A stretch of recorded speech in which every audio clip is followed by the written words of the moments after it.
Selamat malam. Kembali bersama saya, Andi temannya Budi. Sebelum mulai, saya tidak meminta Anda untuk mensubscribe channel ini. Tapi saya meminta Anda semua untuk tenang. Tariklah nafas. Hirup dalam-dalam. Tahan. Lalu hembuskan perlahan. Jika Anda punya dendam, maka lupakanlah saja. Mari kita bercerita ria di malam yang bahagia. Kisah ini berputar pada kehidupan tokoh utama yang bernama Jaka Tarub, pemuda dari Tarub. Setelah dewasa ia digelari Ki Ageng Tarub. Ki Ageng Tarub adalah tokoh yang dianggap sebagai leluhur dinasti Mataram, dinasti yang menguasai politik tanah Jawa, sebagian atau seluruhnya, sejak abad ke-17 hingga sekarang. Menurut sumber masyarakat di Desa Widodaren, Gerih, Ngawi, peristiwa ini terjadi di desa tersebut. Sebagai bukti masyarakat setempat percaya karena terdapat petilasan makam Jaka Tarub di desa tersebut. Rata-rata masyarakat setempat yang sudah lanjut usia tahu jalan cerita Jaka Tarub dengan 7 bidadari. Nama desa Widodaren itu dipercayai masyarakat setempat berasal dari kata widodari yang berarti dalam bahasa Indonesia adalah bidadari. Di desa ini juga terdapat sendang yang konon dulu adalah tempat para bidadari mandi dan Jaka Tarub mengambil selendang salah satu bidadari.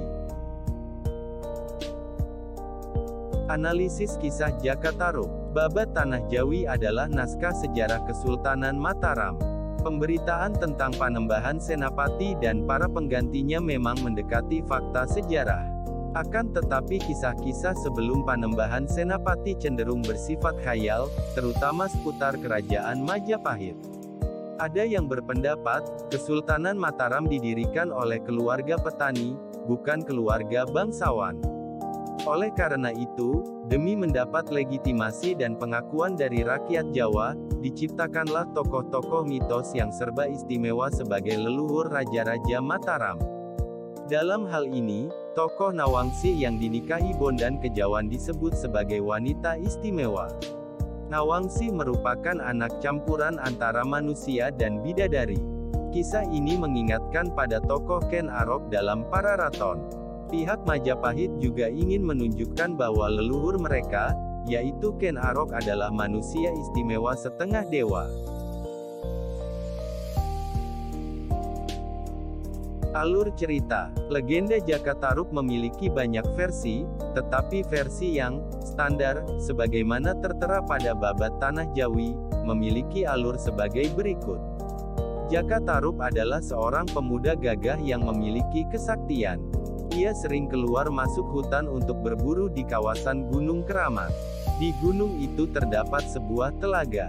Tanpa sengaja, ia melihat dan kemudian mengamati 7 bidadari sedang mandi di telaga tersebut. Karena terpikat, Jaka Tarub mengambil selendang yang tengah disampirkan milik salah seorang bidadari. Ketika para bidadari selesai mandi, mereka berdandan dan siap kembali ke kahyangan. Salah seorang bidadari, karena tidak menemukan selendangnya, tidak mampu kembali dan akhirnya ditinggal pergi oleh kawan-kawan karena hari sudah beranjak senja. Jaka Tarub lalu muncul dan berpura-pura menolong. Bidadari yang bernama Nawangwulan itu bersedia ikut pulang ke rumah Jaka Tarub karena hari sudah senja. Singkat cerita, keduanya lalu menikah. Dari pernikahan ini lahirlah seorang putri yang dinamai Nawangsi.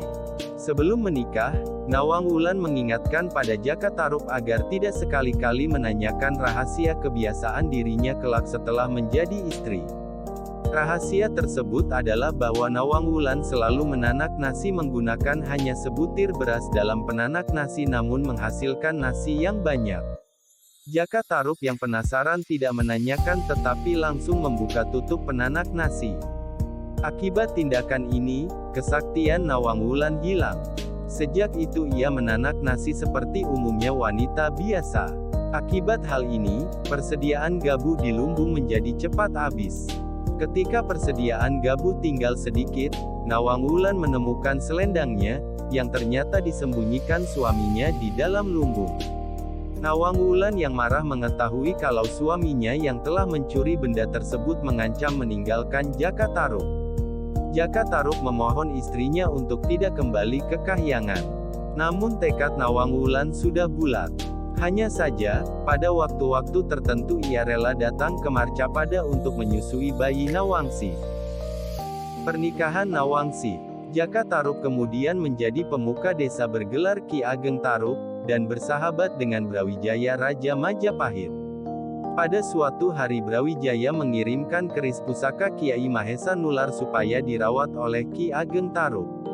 Utusan Brawijaya yang menyampaikan keris tersebut bernama Ki Buyut Masahar dan Bondan Kejawan, anak angkatnya. Ki Ageng Tarub mengetahui kalau Bondan Kejawan sebenarnya putra kandung Brawijaya. Maka, pemuda itu pun diminta agar tinggal bersama di desa Tarub. Sejak saat itu Bondan Kejawan menjadi anak angkat Ki Ageng Tarub, dan diganti namanya menjadi Lembu Peteng. Ketika Nawangsi tumbuh dewasa, keduanya pun dinikahkan. Setelah Jaka Tarub meninggal dunia, Lembu Peteng alias Bondan Kejawan menggantikannya sebagai Ki Ageng Tarub yang baru. Nawangsi sendiri melahirkan seorang putra, yang setelah dewasa bernama Ki Getas Pandawa. Ki Ageng Getas Pandawa kemudian memiliki putra bergelar Ki Ageng Sela, yang merupakan kakek buyut Panembahan Senapati, pendiri Kesultanan Mataram.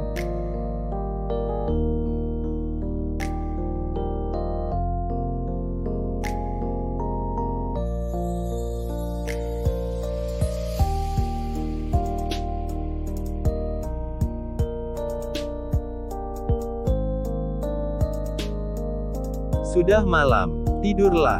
Sampai jumpa.